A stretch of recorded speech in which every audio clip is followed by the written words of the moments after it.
But if you give me any more guff tonight, I'll rip your face off like a mad chimp. Jim Carrey has been forced to explain a bizarre interview he gave at New York Fashion Week just days ago. What you're seeing now is a reporter being weirded out by Jim Carrey, who was continuously walking in circles and later said this. I wanted to find the most meaningless thing that I could come to and join, and here I am. And more shockingly, why would he say this? I don't exist.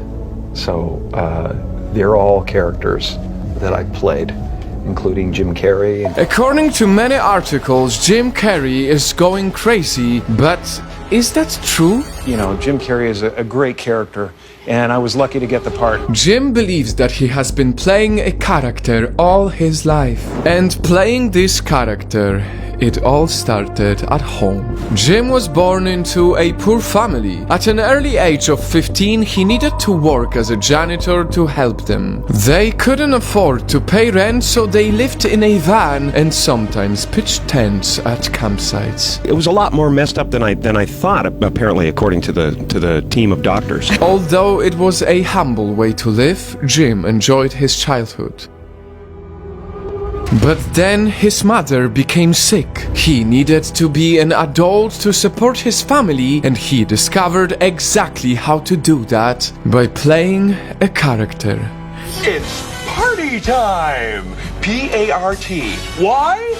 Because I gotta! In that very moment, the Jim Carrey we all know was born. It wasn't long before I started acting up. You know, people would come over to the house and they'd be greeted by a 7-year-old throwing himself down a large flight of stairs. They would say, "What happened?" And I would say, "I don't know. Let's check the replay."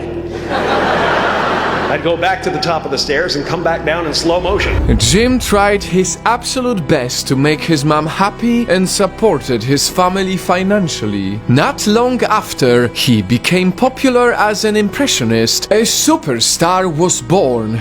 Out of his mother's pain, he tried to relieve.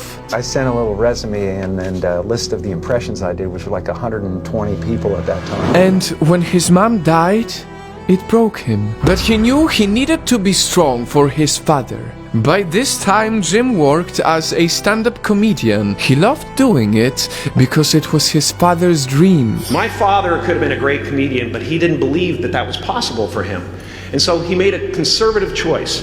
I watched the effect of my father's love and humor and how it altered the world around me. My father used to brag that I wasn't a ham, I was the whole pig. And he treated my talent as if it was his second chance.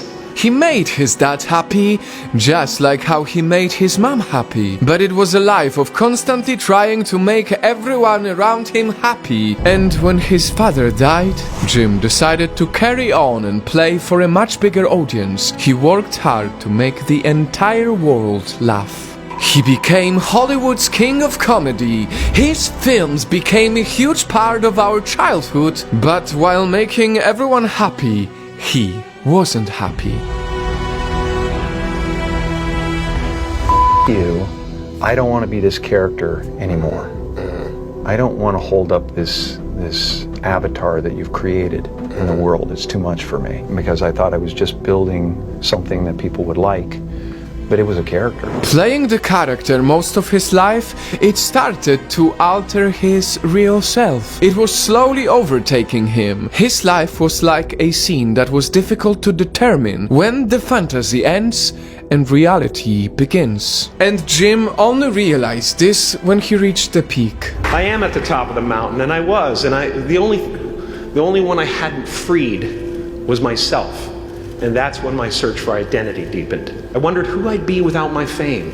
Who would I be if I said things that people didn't want to hear?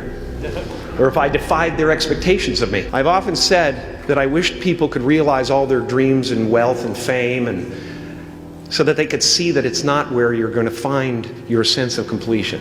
All these realizations led Jim to find his true self, and he could only do that if he let go of playing the character. That piece that we're after lies somewhere beyond personality, beyond the perception of others, beyond invention and disguise, even beyond effort itself.